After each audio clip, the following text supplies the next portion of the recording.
15 দিনের সরকারি সফরে জাপান, মার্কিন যুক্তরাষ্ট্র ও যুক্তরাজ্য যাচ্ছেন। এই সফরকালে টোকিওর সঙ্গে 8টি চুক্তি স্বাক্ষরিত হবে বলে আশা করছেন ঢাকা। এই 15 দিনে সফর হবে বিএনপিদের জন্য কাল হয়ে দাঁড়াবে। সফরকালে তিনি বড় বড় কূটনীতিবিদদের সাথে নির্বাচন নিয়ে আলোচনায় বসবে। সে যেভাবেই হোক না কেন তাকে এবার ক্ষমতায় থাকতেই হবে। হাসিনা সরকার যে কোনো বিনিময়ে তাদেরকে হাত করে দেশে ফিরবে। জাপান, যুক্তরাজ্য, যুক্তরাষ্ট্র মতো দেশের বড় বড় কূটনীতিবিদদের হাত করতে পারলেই এবারের মতো তার ক্ষমতা টিকে যাবে। দেশের কোনো শক্তি তাকে ক্ষমতা থেকে বিচ্যুত করতে পারবে না। অন্যদিকে বিএনপির ভারপ্রাপ্ত মহাসচিব মির্জা ফখরুল ইসলাম বলেন, আমরা পরিষ্কার করে বলেছি, তত্ত্বাবধায়ক সরকার ছাড়া, নিরপেক্ষ ছাড়া কোনো দেশে নির্বাচন হবে না। সেই নির্বাচন গ্রহণযোগ্য হবে না। তিনি আরও বলেন, শুধু আমরাই নয়, বহির্বিশ্ব যারা গণতন্ত্রকে বিশ্বাস করে তারাও বলেছেন বাংলাদেশে একটি নিরপেক্ষ নির্বাচন খুবই জরুরি। বাংলাদেশের জন্য, মানুষের জন্য, ভবিষ্যতের অগ্রগতি উন্নয়নের জন্য, সব কিছুর জন্য একটি অবাধ, সুষ্ঠু, নিরপেক্ষ নির্বাচনের প্রয়োজন। কিন্তু আওয়ামী লীগ এই বিষয়ে আগ্রহী নয়। আবার আগের মতো ক্ষমতায় থাকার জন্য এককভাবে নির্বাচন করতে চায়। এজন্য হাসিনা সরকার, অবৈধ সরকার সব ধরনের প্রস্তুতি নিচ্ছে।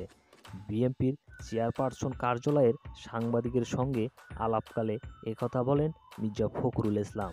তিনি আরও বলেন, বর্তমান রাজনৈতিক যে সংকট তৈরি হয়েছে, এই রাজনৈতিক সংকটকে খাটো করে দেখার কোনো কারণ নেই। তত্ত্বাবধায়ক সরকারের অধীনে জাতীয় নির্বাচন দিতে সরকারের প্রতি আহ্বান জানিয়েছেন মির্জা ফখরুল ইসলাম। আওয়ামী লীগ চাইলে সংঘাত এড়িয়ে তত্ত্বাবধায়কের বিষয়টি নিষ্পত্তি পারে। এই প্রস্তাব যদি আওয়ামী লীগের প্রত্যাখ্যান করে তাহলে সামনে আরও ভয়াবহ রূপ নিতে বাধ্য হব আমরা। আন্দোলন চলবে, সামনে আরও আন্দোলন ব্যাগান হবে। তিনি আরও জানান যে সরকারের দুর্নীতি, দুঃশাসন মানুষের মনে আনন্দ নেই।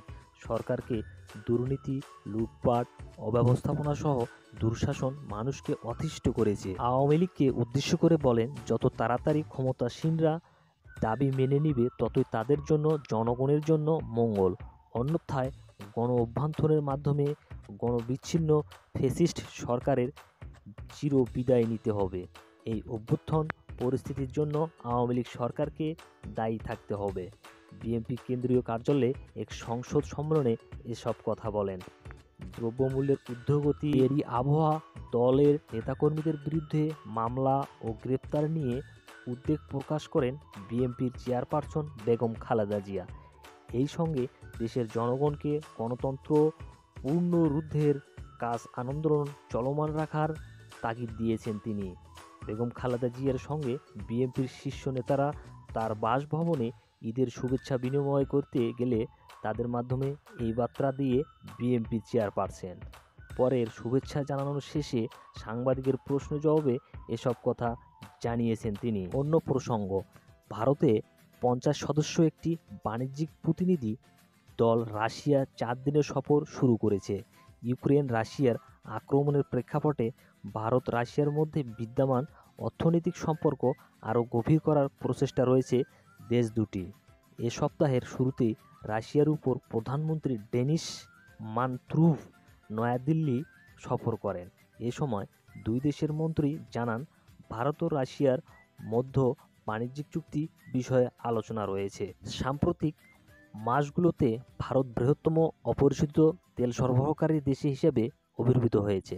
নিষেধাজ্ঞায় জর্জরিত রাশিয়া এশিয়া দেশগুলোর সঙ্গে বাণিজ্যিক বাড়ানোর চেষ্টা রয়েছে। এমন সময়ে ভারতের বৃহত্তম তেল সরবরাহকারী দেশ হয়ে উঠেছে রাশিয়া। অন্যদিকে 20 জার্মান কূটনীতিকে বহিষ্কার করল রাশিয়া। রুশ পররাষ্ট্র মন্ত্রণালয়ের মুখপাত্রের বার্তা দিয়ে এ খবর দিয়েছেন রয়টার্স। বিবৃতিতে রুশ পররাষ্ট্র মন্ত্রণালয়ের মুখপাত্র মারিয়া জাখারোভা জানান, জার্মান দূতাবাসের 1/3 কূটনীতি এবং কর্মীকে বহিষ্কার করা হবে। বর্তমান মার্কস জার্মান দূতাবাসের প্রায় 90 জন কূটনীতি ও কর্মী রয়েছে। এদের মধ্যে 20 জন কূটনীতিবিদকে বহিষ্কার করা হয়েছে। ধন্যবাদ ভিডিওটি শেষ পর্যন্ত দেখার জন্য। আমাদের চ্যানেলে নতুন হলে অবশ্যই চ্যানেলটি সাবস্ক্রাইব করুন আর নিত্য নতুন আপডেট পেতে আমাদের সঙ্গে থাকুন। ধন্যবাদ।